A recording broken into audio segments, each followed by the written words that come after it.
Just 2 weeks after the 7/7 terrorist attacks on the London Underground, the capital is in chaos again. They haven't opened that, but they're letting people walk along, but not letting them walk this way.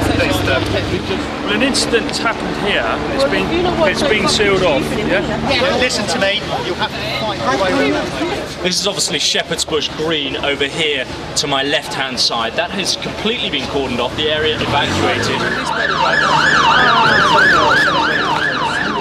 Although this time the terrorists were unsuccessful, security's been stepped up.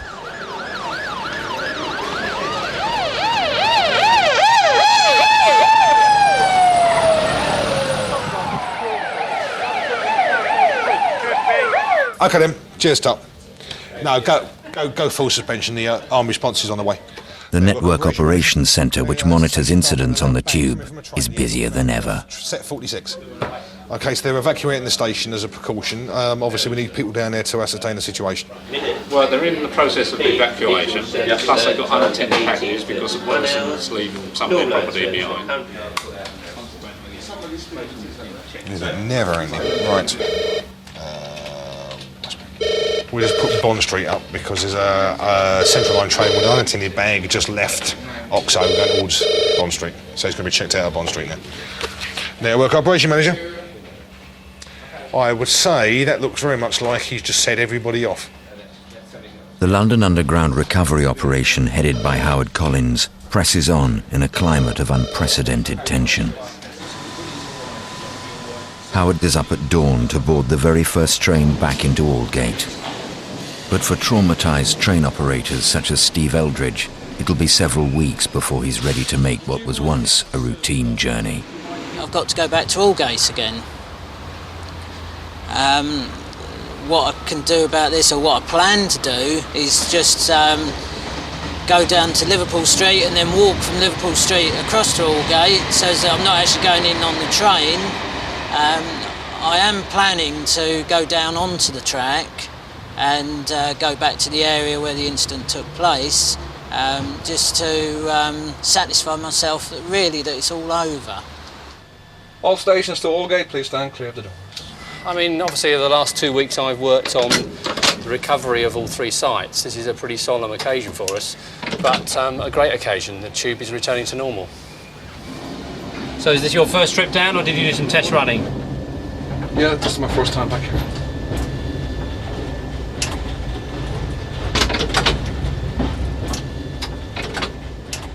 Yeah, so one of the trains which was behind the incident train was one of these.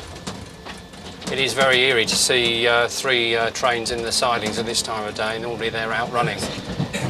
It's been strange all week seeing them abandoned in there. Yeah. But we're determined to get them out, you know, today, and hopefully at the end of the week. How many people you got on board, though, customer-wise? Not many. Quite a few. Yeah? I was quite surprised there wasn't many people at Watford. Yeah. For the first train from Watford, yeah. Oh, we're coming into Aldgate Station, and this is the first time I've been back on the front of a train. I spent most of my life the last 2 weeks either here or the other two sites. I think I know every inch of the platform. Certainly met a lot of the staff who, you know, I've got 3,500 staff, but I think these are very special people to me now.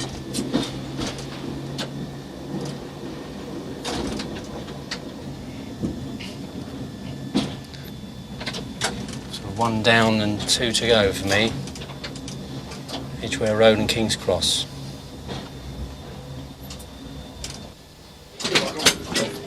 Aldgate Station, all change here, please. Can you please ensure when you leave the train you take all your luggage and personal belongings with you? All change here, please, at Aldgate this train.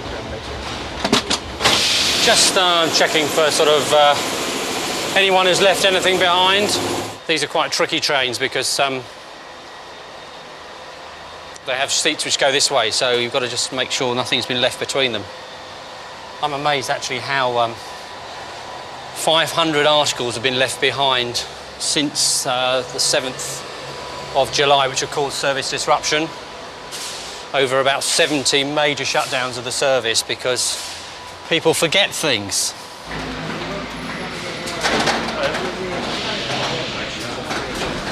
It's going to take some time before we see all our regular customers here, but you know, this is rush hour time and we're starting to see people come through. You know, that perhaps 60–70% of the people who would normally be here on a normal day. Well, the first time when I came back and I was told that there was someone laid the flowers on platform 2, went down there and read the notes, and you kind of feel it, you know, feel sorry for them. But other than that, I'll just carry on as normal. Can't let them beat me. I think there's a level of defiance and support from all of us in terms of making sure the tube runs okay today.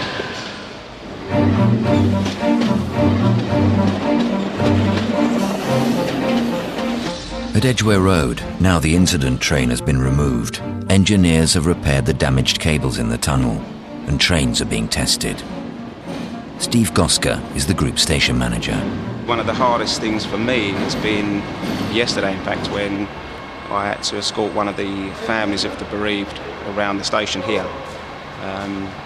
We had the wife of a chap who died on the train here, and his 3 sons and his brother, and really it's sort of knowing what to say to them.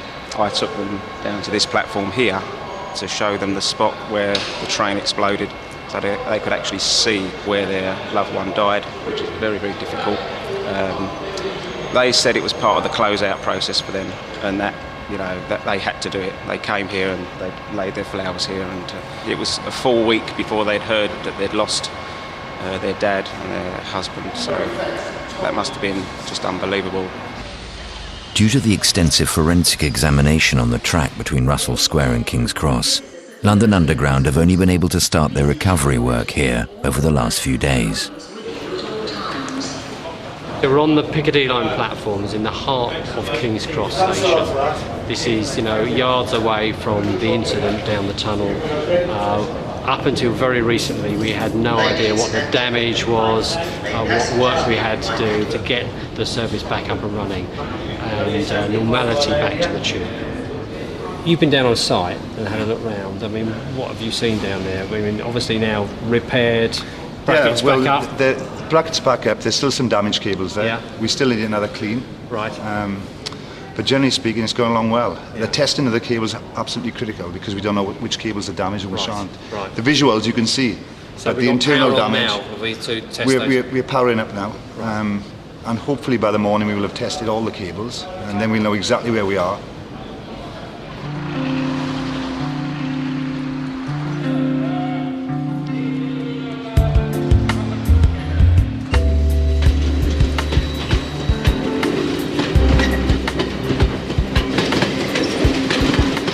Absolutely fantastic. I personally rode round on the first train in here from Paddington at 5:45 this morning. Strange feeling, but just glad to be open again and back to some sort of normality. It feels strange, very strange, because there are not many people coming in. It's supposed to be a very busy station, but at the moment it's only Wimbledon train. And a lot of people still don't know it, whether it's open or not. And some people are still frightened. I felt strange coming in here really today. A few days later, Russell Square opened and the Piccadilly line ran as normal. I was a bit anxious, but I knew I had to get to Piccadilly Circus, so just had to carry on.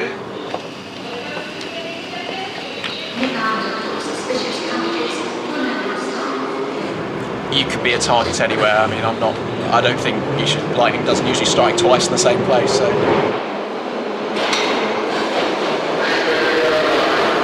I was a bit nervous, as anyone would be, but it was okay. There wasn't that packed as usual. It's usually really crowded, so I got my seat. I was just glad to get off it, basically.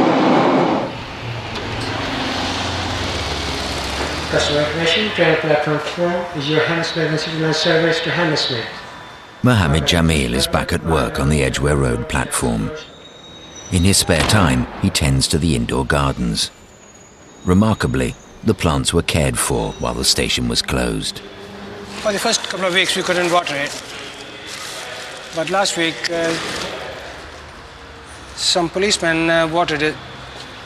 When I came here, I told them what I wanted to do. He said, leave it to us, we'll do some watering for you. So it was quite nice of them to do it. We want to do a water feature actually on the wall, next to the wall, and then we want to put a plaque up there in memory of the people who lost their lives. It's a sad thing, but we can't do nothing what has happened. All we can do is pray for them and pray for the people who did it, that God forgive them as well. But they shouldn't have done it. It's not in anybody's favor to do things like that. It shouldn't be in their control. God has given us the life. He's the only one who should take it, not human beings.